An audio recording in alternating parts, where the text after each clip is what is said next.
Welcome back to Melachim 2, Chapter 3. We have a very exciting chapter. Remember, there are two separate kingdoms. There's the northern kingdom of Yisrael, and you have a bit in the south, the Yehuda, the Judea.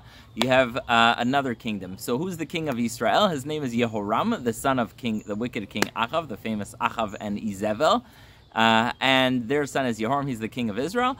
And you also have in Judea, in Jerusalem, you have King Yehoshaphat. Usually there's tension between the two kingdoms. However, they decided to get together. Why? Because there's a fellow named Elisha, the king of Moab, and Moab paid protection, so to speak. They paid some kind of tax of 100,000 sheep every year to Israel. And that showed that they're sort of being taxed and that they are subordinate to the kingdom of Israel. However, Elisha, the king of Moab, decided this year he's going to stop paying protection, tax, whatever you want to call it.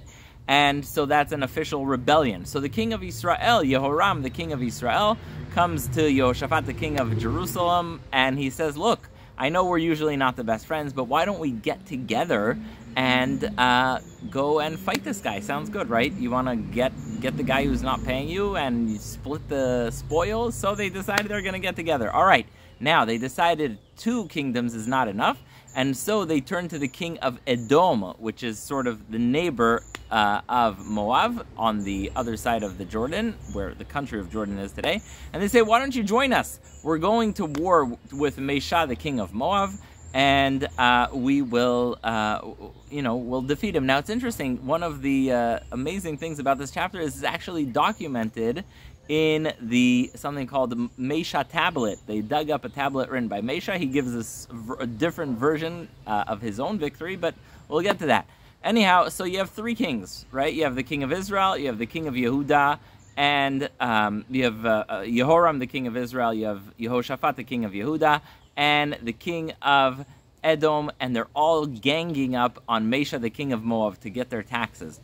So they decided to go to war, and one thing you learn from wars in current event is that logistics is where it's all at. If you don't have the logistics, you don't have a war.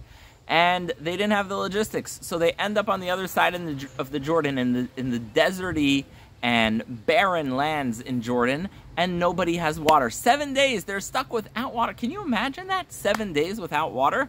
Yep, 7 days without water. They're there without water, and the king of Yisrael, Yehoram, the son of Achav, who's usually an idol worshiper. You know, sometimes people they blame God. They believe in God only when they can blame God. So that's what he does. He says, aha, God set us up. We're going to come here, and we're all going to die from thirst. And by the time we reach the king of Moab, we'll all be so thirsty we won't be able to fight.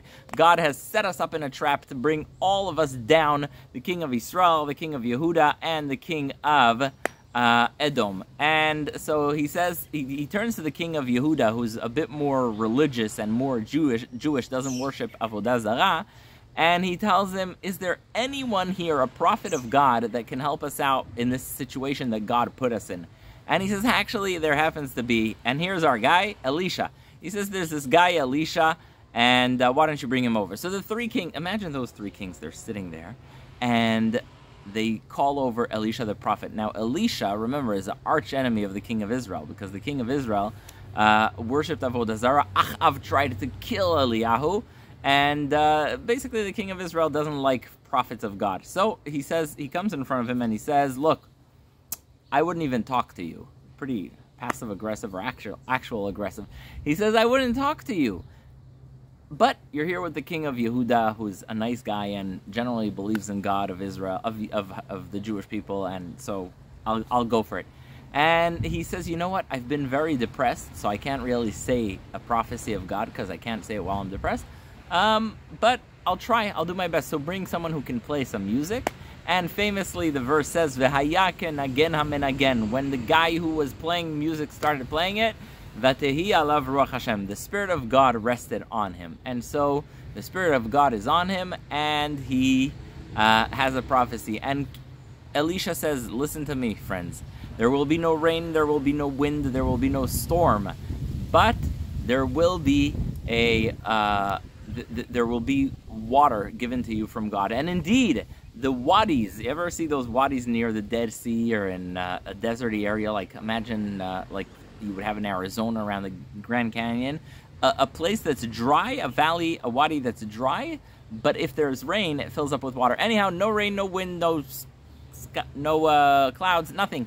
And the wadi gets filled up with rain, with water, I should say, no rain.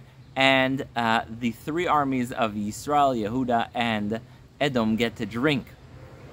The next morning, the sun goes up, and the lookers, the people who are checking out to see what's going on from the side of Moab, who are being attacked, see the sun reflecting on the water. Now, they usually do not see any kind of water there, because there's usually no water there. And so they see the red sun that's rising, reflecting on the water, and they say, you know, that must be blood. It looks like blood to us. And they said, oh my goodness, God has defeated all these armies that came. Well, they don't say God because they don't believe in God, so whatever they said. But these armies that came to fight us have been defeated. They all spilled each other's blood, and that's why they are all dying there. So they go for war, they charge, and they don't realize that they're in for a surprise. The armies that are there to fight them are strong and well. They lose the war, and as he is desperate, the king of Moab gathers 700,000 people with swords to try and fight. Doesn't work, and not so much so that he's so desperate he engages in something reprehensible that the idol worshippers in those days did. He takes his own son and he kills him for Avodah Zarah. He sacrifices him. But the bottom line is that the three kings did win. So Yisrael, Yehuda, and Edom win. And the story is recorded. It's called, look it up, it's called the Mesha Tablet. And that is this chapter. So thank you for listening. I'll see you next chapter.